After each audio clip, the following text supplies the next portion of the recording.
لبيك اللهم لبيك لبيك لا شريك لك لبيك إن الحمد والنعمة لك والملك لا شريك لك. الحمد لله. আমরা মুহতারাম আসসালামু আলাইকুম। জি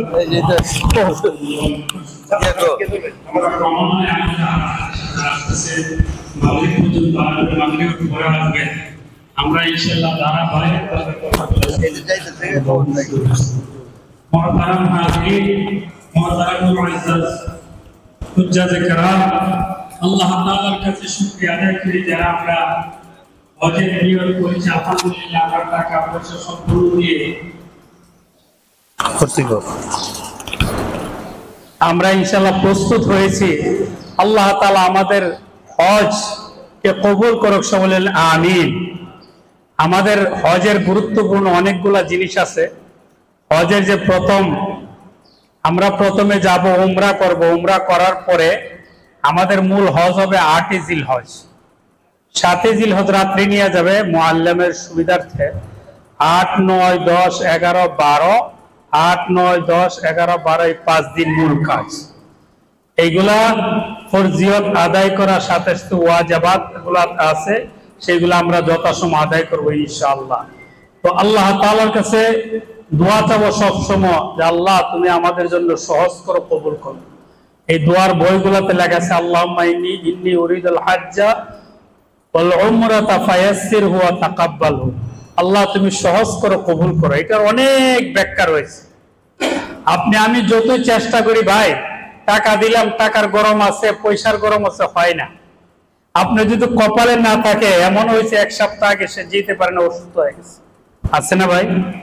তার টিকিট, ভিসা সব কিছু রেডি, বাড়ি ভাড়া, হোটেল, মিনা, মুজদালিফার সিট সব বুক হয়ে আছে, কিন্তু আল্লাহ তাআলা তাকে কবুল করে না, অসুস্থ হয়েছে কিংবা কোনো অ্যাক্সিডেন্ট জনিত হয়ে গেছে, আল্লাহ তাআলা তাকে আর নেয়।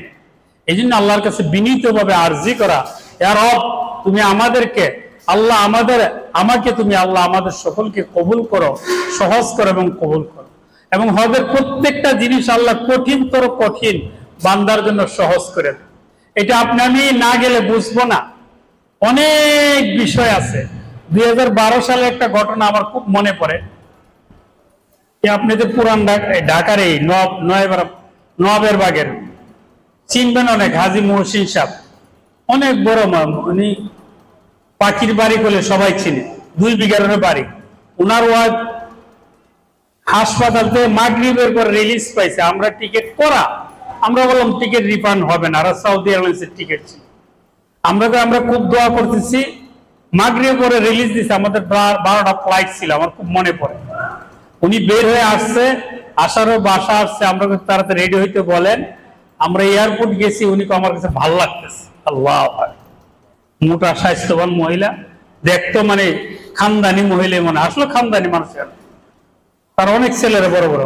বলার অর্থ হচ্ছে, দেখেন সৌদি এয়ারলাইন্সে উঠছি, ওঠার পরে এয়ারপোর্টে বিমানে ওঠার পরে কোরিয়ার বলছে উনি অসুস্থ, আপনারা খেয়াল করেন। এরা খুব যত্ন নিচ্ছে।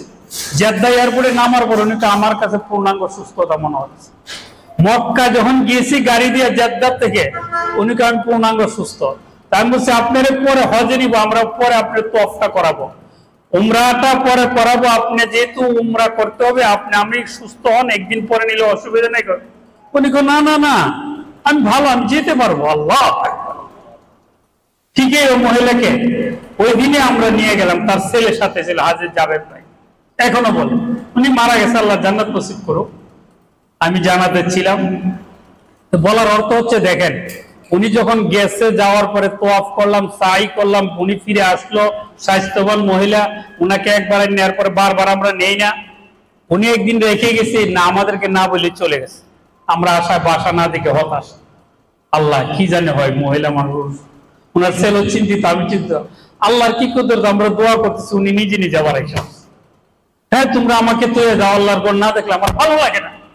আল্লাহ, এই জন্য মুহতারাম মুআজ্জাজ হুজ্জাজে কেরাম, আপনাদের কাছে বিনীত অনুরোধ, আল্লাহর কাছে বেশি বেশি দোয়া করা। আল্লাহ আপনার কঠিনতম কঠিন কাজকে সহজ করে দেবে, কবুল করবে। এই জন্য আমরা প্রত্যেকেই হজে যাব নিয়ত করি এবং আল্লাহ তাআলার কাছে বেশি বেশি দোয়া করতে থাকি, আমাদের দোয়াগুলো আল্লাহ তাআলা কবুল করুন। প্রত্যেক নামাজের পরে বিভিন্ন আমল করে, নফল নামাজগুলো পড়ে, বিভিন্ন কোরআনে কারীম তেলাওয়াত করে দোয়া করে উম্মতে মুসলিমার জন্য, সকলের জন্য, সকল হুজ্জাজে কেরামকে যেন হজ্জে মাবরুর দান করে, বলেন আমিন।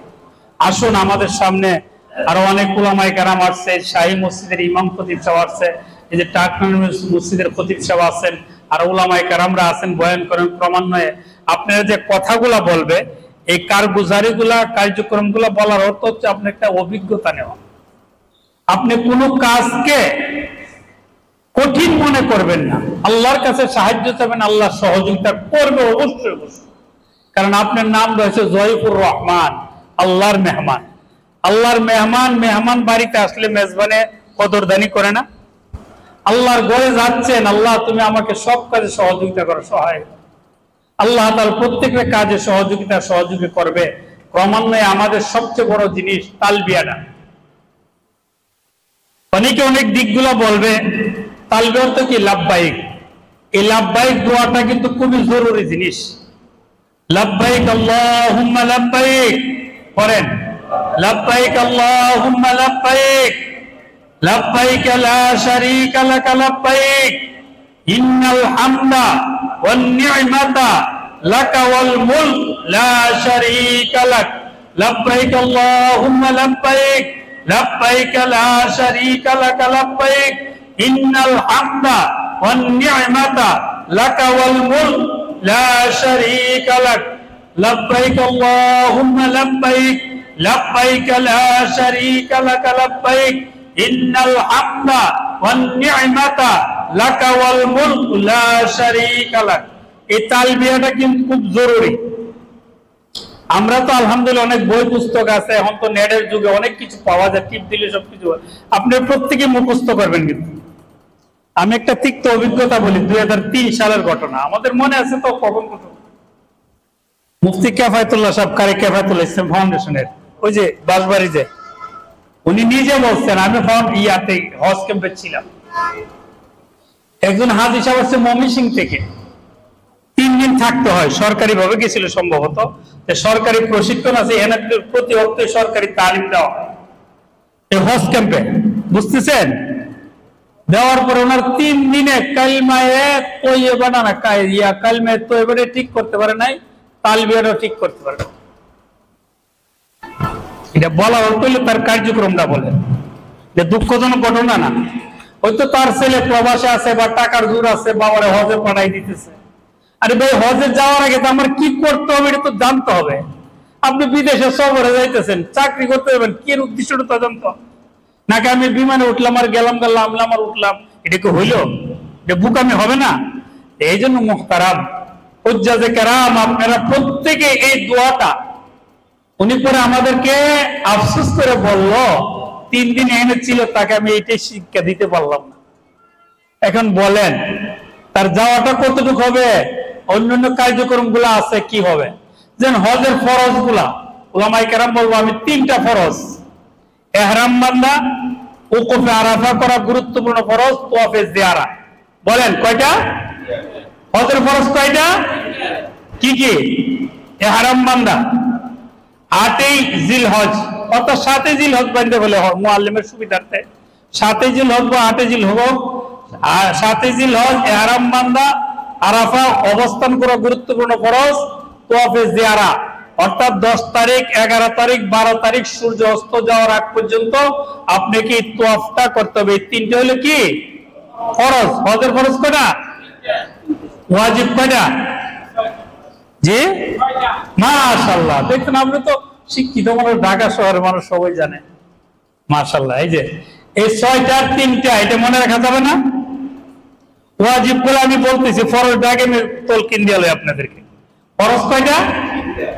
ইহরাম বান্ধা 7 তারিখ বা 8 তারিখ, 8 তারিখ হয় না যেহেতু নিয়ে যায়, 7 তারিখে ধরে, 7 তারিখ ইহরাম বাঁধতে হবে, পাক পবিত্র হয়ে মক্কার হোটেল থেকে আপনার মিকাদার যাওয়া লাগবে না। এই ইহরাম বাঁধতে আপনি মিনায় রাত্রে অবস্থান করবে। মুআল্লিমে বলবে 8টা হোক, 9টা হোক, 10টা হোক, যে কোনো সময় আপনাকে ডাক দিবে। বললো হুজুর কইলেন 8টার সময় আইলেন না, 10টা বাজে গেলে, এগুলো বলা যাবে না। কারণ এটা আপনার অধীনে না। বাংলাদেশের যারা এজেন্সির মালিক তাদের কোনো পাত্তা দেয় না। এই সাজা মাফি মুশকিল। আমাদের মধ্যে লক্ষ লক্ষ মানুষ গাড়ি আসবে, 1 ঘন্টা আগে আসতে পারে, 2 ঘন্টা দেরি তো আসতে হবে। এই জন্য আপনার রাগারাগি করতে হবে না। আপনি কিন্তু মুহরিম, ইহরাম পরা অবস্থা আপনি রাগারাগি ওয়ালা ফুসুকা ওয়ালা জিদারা ফিল হজ, মারামারি করতে পারবেন না, কাটাকাটি করতে পারবেন না, অশালীন কথা বলতে পারবেন না, মার্জিত ভাবে আপনি ধৈর্য ধরে আপনি তালবিয়া পড়তে থাকেন। আর ইহরাম অবস্থা আপনি তালবিয়ার মতন উত্তম কোনো আমল আপনার নাই। লাব্বাইক আল্লাহুম্মা লাব্বাইক, আবার বলেন লাব্বাইক আল্লাহুম্মা লাব্বাইক, লাব্বাইক লা শারীকা লাক লাব্বাইক, ইন্নাল হামদা ওয়ান নি'মাতা লাকা ওয়াল মুলক লা শারীকা লাক। এই আমলের মতন কোনো আমল নাই।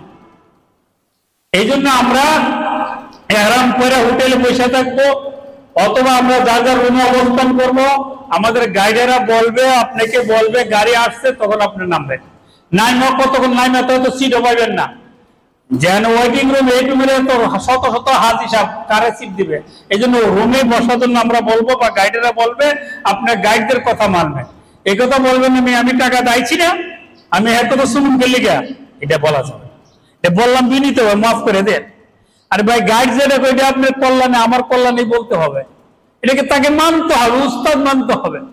এই জন্য আপনি ইহরাম পড়লাম, পড়ার পরে আমি গাড়িতে অপেক্ষা করলাম। 8 তারিখে আমাকে 7 তারিখে রাত্রে আমাকে কোথায় নিয়ে যেতে? তাবুতে। তাবুতে আপনি চিনবেন না, সব তাবু একই রকম, চিনার কোনো কায়দা নাই। বহু হাজি সাহেবরা হারায়, আর হারানো বিচিত্র কিছু না। আপনি এই জন্য তাবুর নম্বর কার্ড ঝুলানো থাকবে, এই নম্বর থেকে আপনাকে গাড়িওয়ালা যে গাড়ি থাকবে, এই গাড়িওয়ালারা নিয়ে যাবে, নিয়ে নামবেন। এরপরে আপনাদের প্রত্যেকের সিট বরাদ্দ থাকবে। আলহামদুলিল্লাহ সুম্মা আলহামদুলিল্লাহ, প্রথম জীবন আমি যখন গিয়েছি আমার বাবা মাকে নিয়ে, সেখন এরকম খাওয়ার ব্যবস্থা ছিল না, সিরা মুড়ি নিয়ে যাইত। আপনার পাইছেন কিনা জানি না, আমি পাইছি। আমার মা বলতো সিরা মুড়ি নিতে হবে, আম্মা এই যুগ গ্রহণ কমে আসছে, তারপরে দিয়ে দিছে মা। মাও ছিল, তারপরে আমার আব্বু ছিল, তখন টাকা দেয়া খাবার কিনতে হইতো। আর এখন যে আরবি মুআল্লিমে 3 দিন আপনাদেরকে খাবার দিবে, আলহামদুলিল্লাহ। শুধু খাবার না, সকালের নাস্তা, দুপুরের চা আনলিমিটেড, উন্নত মানের চা, কফি, তারপরে ওই যে আইসক্রিম।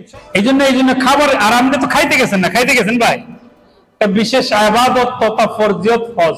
হজ জীবনে একবার ফরজ, এই ফরজিয়তটাকে আদায় করতে গেছি। এই জন্য আমি করতে গেছি। আমি 7 তারিখ রাত্রে হারাম পড়লাম, পরে আমি কোথায় চলে গেলাম? মিনা। মিনা কোথায়? তাবুতে।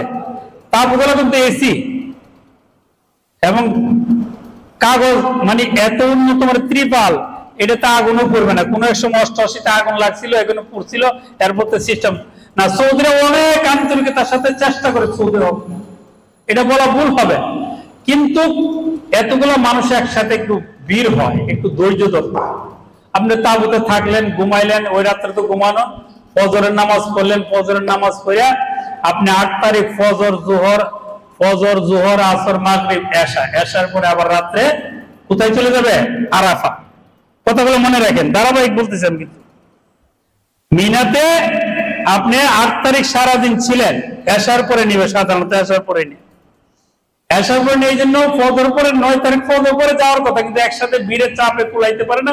এই জন্য মুআল্লিমের সুবিধার্থে 9 তারিখ থেকে 8 তারিখ রাত্রে আপনাকে মিনার থেকে আরাফার তাবুতে নিয়ে যাবে। এই তাবু নম্বর আছে, এই কার্ডের মধ্যে লেখা থাকবে, গাইড থাকবে, আপনাকে আরাফার মধ্যে নিয়ে যাবে, যেটা গুরুত্বপূর্ণ ফরজ। যে আরাফা, আল হজ্জ ইয়াউমুল আরাফা, আল্লাহ রাসূল সাল্লাল্লাহু আলাইহি ওয়াসাল্লাম বলেন আরাফার হজ। কোন ব্যক্তি 2 ঘন্টা 10 মিনিট আধা ঘন্টা অপেক্ষা করলো, তার ফরজিয়ত আদায় হয়ে গেল। সুবহানাল্লাহ। 2 নম্বর ফরজ কোথায়? আরাফা, গুরুত্বপূর্ণ ফরজ। এই আরাফার ময়দানে সকাল থেকে নিয়ে আমরা দুপুর পর্যন্ত কান্নাকাটি দোয়া করব। দুপুরের পরে অনেকে পাহাড়ের তাবুর বাইরে গিয়ে মন খুলে প্রাণ খুলে নিজের জন্য, উম্মতে মুসলিমের জন্য, আপন মাতা পিতা ভাই বোনদের জন্য দোয়া করা। যারা আপনি আমাকে কষ্ট করে টাকা দিয়ে আমাদেরকে পাঠাইছে, তাদের জন্য একটু চোখের পানি বলে দোয়া করা, উম্মতে মুসলিমের জন্য দোয়া করা, মুসলিম মুসলমানদের জন্য দোয়া নকন্ন করা, সমস্ত মুর্দার গান মুসলমানদের জন্য দোয়া করব। আল্লাহ তাআলা কাছে প্রাণ খুলে যত কাঁদতে পারেন, আরাফার দোয়া আপনার কাছে অবশ্যই অবশ্যই আল্লাহ তাআলার জন্য, আল্লাহ তাআলা আপনার দোয়া কবুল করবে ইনশাআল্লাহ। এই জন্য ভাই পারবো না একটা দিন কষ্ট, গরম লাগবে, এসি নাই, তারপরে অনেক এসি হয়েছে, কিন্তু আমি তো এসির জন্য যাচ্ছি না, মন করলে আল্লাহ রসুল পার উপরে তা আমরা দোয়া করতে পারবো না ইনশাল্লাহ। কোনো কথা বলবো না, দেশে একে লাইভ করবো না। অনেকে দেখবেন ফরজ বাদ দিয়ে লাইভ নিয়ে এই দেখ আমি আছি রে, দেখছ আমি আছি, এই যে দেখ আমি হজ করতেছি। ভাই এগুলো তো কোনো কথা, আপনি এনতে বিদায় নিয়ে যান বাস। এই যে দিনে ব্যাংকে অ্যাকশন দিয়ে গেছে, ভাই আমি বইলা যাবো, আর কোন স্ত্রীর সাথে বইলা যাবো, শেষ ফোন টোনা দিব ঘরে। আল্লাহ কঠিন মানুষ আছে না কিছু মানুষ, এই জন্য আপনি যাবেন, লাইভ করার চেষ্টা করবেন। আপনাদেরকে বিনীত ভাবে অনুরোধ করি, আমি গত উমরাতে গেছিলাম, আমি বলছি ভাই লাইভ রাখেন, আমি লাইভ দেখতে আসি না, বড় রাখেন, আগে কবর হয়েছে কিনা হয়েছে এটা দেখেন। আল্লাহর ঘরে এটা লাইভ করার কি আছে? এই জন্য ভাই আমল খুব, আরাফার প্রত্যেকটা সেকেন্ড, প্রত্যেকটা মিনিট হাজার হাজার কোটি কোটি গুণ আপনার কাছে এটা মূল্যবান। আল্লাহর কাছে যে এক ফোঁটা চোখের পানি হয়ে যায়, আল্লাহ যদি কবুল করে আপনার উসিলা সমস্ত আরাফাত ওয়াজ কবুল, কেউ না কেউ দোয়া কবুল হবে। বাবা আদম থেকে নিয়ে নবী রাসূলগণ এই আরাফার ময়দানে গিয়েছে। মসজিদে খাইফ, মিনাতে জামারাতের আগে একটা জায়গা আছে মসজিদে খাইফ, সেখানে 70 জন নবীর কবর আছে, 70 জন নবী এখানে নামাজ পড়ছেন। হাদিস শরীফ আছে মসজিদে খাইফ, সুযোগ পাইলে যাবে। এই সমস্ত জায়গা পুরান গায়ক যারা আছে, মুআল্লিম আছে, তাদের কাছে গেলে পাবে। নবীরে দেখি নাই, নবী যে নামাজ পড়ছে, নবী যে মসজিদে গেছে, নবীর কবর এই মসজিদে আছে, মসজিদে মাশআরে হারাম মুজদালিফাতে আছে, এগুলো তো দেখবেন, যাবেন, 2 রাকাত নামাজ পড়েন, আল্লাহর কাছে বলবেন, আল্লাহ তাআলা এই উসিলা আল্লাহ তাআলা আপনাকে কবুল করুন। তো বলতেছিলাম আরাফা গেলেন, আরাফা সারা দিন থাকলেন, সূর্য অস্তর পরে মাগরিবের পরে গাড়ি ছাড়বে, একটা হুইসেল দিবে। মাগরিবের আগে কেউ, সূর্য অস্তর আগে আরাফাত থেকে কেউ বাইরে যেতে পারবে। মাগরিবের পরে মাগরিবের নামাজ না পড়ে, মাগরিব এবং এশারের নামাজ, সালাত বাইনা সালাতাইন, সালাতুল আসর, মাগরিব আর সালাতুল ইশা একসাথে মুজদালিফা এসে পড়তে হবে। অনেক সময় 12টা, 1টা, 3টা বাজে যাবে। যখন অনেকে আবার বুঝছে, এটা অবস্থা বুঝছে, বলবে আপনাকে গাড়িতে আরাফাত থেকে আবার মুজদালিফা আনবে, কিন্তু ভিড় হইলে অনেক সময় হাইটে আসো তাড়াতাড়ি। কিন্তু আমাদের দেশের মানুষ অধিকাংশ বাধ্যতা, আলহামদুলিল্লাহ এখানে যাদেরকে দেখতেছি মোটামুটি সবাই স্ট্রং আছে, শিক্ষিত মানুষ, চেহারা দেখলে বোঝা যায় তারা একটু হাঁটতে পারবে। আমরা 2011 সালে আমার একটা ঘটনা মনে আছে, যখন দেখি 2টা 3টা বাজে গেছে, মুজদালিফা আমাকে ধরতে হবে, পরে বললাম হাজী সাহেব একটু কষ্ট করে হাঁটা আরম্ভ, 3টা বাজে গেছে, আর সময় নাই। এই জন্য মুজদালিফা, আল্লাহ তাআলা যে গুনাহ আরাফায় মাফ না করে, মুজদালিফাতে আল্লাহ তাআলা খোলা আকাশের নিচে যখন বান্দা হাত উঠে দোয়া করে, আল্লাহ তুমি দেখো তোমার কাছে হারাম অবস্থা, খালি গায়ে, কোনো চাদর নাই, কোনো আকাশে কোনো চাদর নাই, আল্লাহ খোলা আকাশে তোমার কাছে হাত পাচ্ছি, রব্বে করিম তুমি আমাদেরকে মাফ করো। আল্লাহ তাআলা তখন আর সহ্য করতে পারে না, আল্লাহ তাআলা মুজদালিফা তার সমস্ত গুনাহ কথা মাফ করে, সমস্ত হাজী সাহেবদেরকে গুনাহ কথা মাফ করে। এরপরে মুজদালিফা থেকে আপনি শেষ রাত্রে ফজরের আগে একটা সময়তে আপনি মুজদালিফা থেকে ফজরের নামাজ পড়ে সাথে সাথে আপনি মিনার উদ্দেশ্যে রওনা করবে। মিনা মানে কি? জামারাত। শয়তানকে প্রথম দিন 7টা পাথর মারা। কয়টা পাথর? এই পাথর মারা কিন্তু ওয়াজিব। ওয়াজিবের কথা আমি বলি না, ফরজ দিয়ে আপনি আপনাদেরকে শুরু করে দিচ্ছি। এই ফরজটা আদায় করার পরে আপনি মুজদালিফা আসবেন। মুজদালিফা আসার পর আসেন, মোহতারাম সাহেব আসেন। এই যে আমাদের হানিফ সুন্নাহ মাদ্রাসার মোহতারাম সাহেব আসছে, আল্লাহ আলহামদুলিল্লাহ, আলহামদুলিল্লাহ বলেন। এই জন্য আমাদের বড় বড় ওলামায়ে কেরাম আসবে ইনশাআল্লাহ, আপনারা চিন্তা করেন না, আল্লাহ বড় বড় বলেন। আমি যে কথা বলতেছিলাম ভাই, কথা শেষ করে দেই। মুজদালিফা থেকে, আরাফাত থেকে কোথায় গেলাম? মুজদালিফা। মুজদালিফা গিয়ে আমি শেষ সাথে মুজদালিফা কিছু অপেক্ষা করা, এইটাই হলো ওয়াজিব।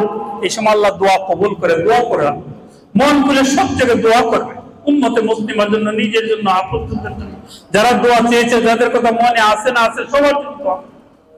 তো মুজদালিফা থেকে সকালবেলা আবার মিনা যাব। অবস্থা বেঁধে আপনাকে সরাসরি মিনা, খুব অনেকে সকালবেলা চাই, চাপ করে, একটু আস্তে ধীরে পড়ে যাবে। হয়তো মিনাতে যদি আপনার তাবুতে থাকতে বলে, মুআল্লিম বা গাইডে বা হজের যারা কার্যক্রমে জড়িত আছে, ওনারা যেভাবে গাইড করবে নিবে বলবে। আইসা একটু রেস্ট নিয়ে 1 ঘন্টা 2 ঘন্টা পরে যেতে পারবে। সকালবেলা 7টা পাথর মারা ওয়াজিব। প্রথম দিন 7টা, পরের দিন 21টা, 11 তারিখ 21টা, 12 তারিখ 21টা, 49টা পাথর হয়নি। দেখেন আল্লাহ তাআলা যদি তৌফিক দান করে আমরা আরাফা, মুজদালিফা, মিনা, শয়তানের পাথর মারা শেষ, পাথর মারার দিন 10 তারিখ জিলহজ। এই দিন গুরুত্বপূর্ণ আরেকটা কাজ আছে, কুরবানি দেওয়া। দমে শুকুর বলে, এটা কুরবানি না, কিন্তু কুরবানি বলে প্রসিদ্ধ। প্রত্যেক হাজী সাহেবরা দমে শুকুরের টাকা নিয়ে যাবেন।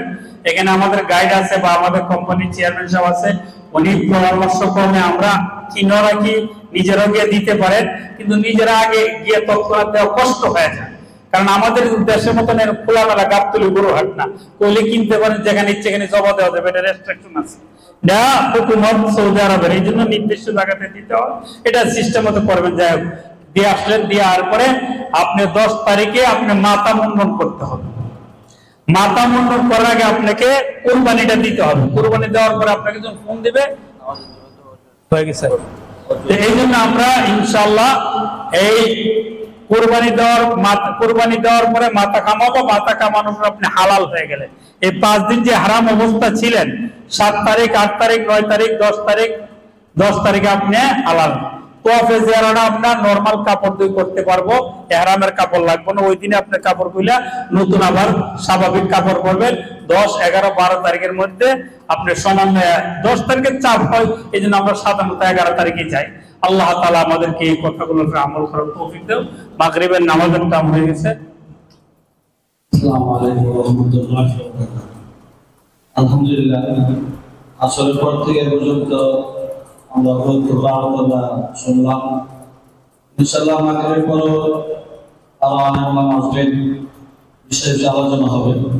এখন মাগরিবের সময় ঘটে আসছে, যাতে রুজু ইস্তেজার প্রয়োজন আমরা রুজু ইস্তেজা করে মাগরিবের নামাজ পড়ে আবার আমরা ইনশাআল্লাহ এখানে চলে আসব। আল্লাহ আমাদের সকলকে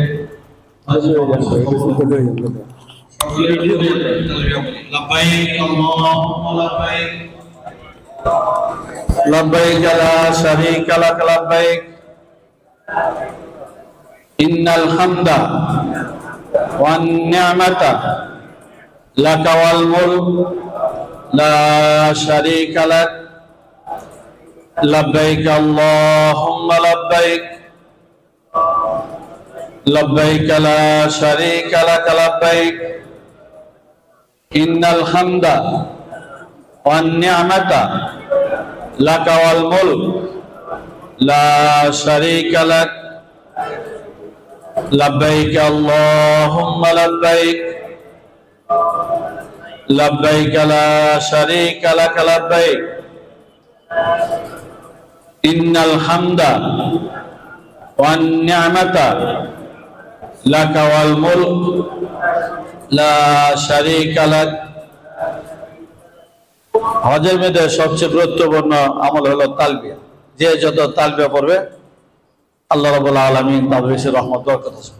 অন্যান্য আমলের চেয়ে তাসবিহ তাহলিল থেকে তালবিয়াটা গুরুত্বপূর্ণ, চলা ফেরা, ওঠা বসা। এজন্য আমাদের সকলেই তালবিয়াটা মুখস্থ করে নামাজে পড়াবো। সকলে ইনশাআল্লাহ এখানে চলে আসবে। তালবিয়াটা পড়তে থাকবো।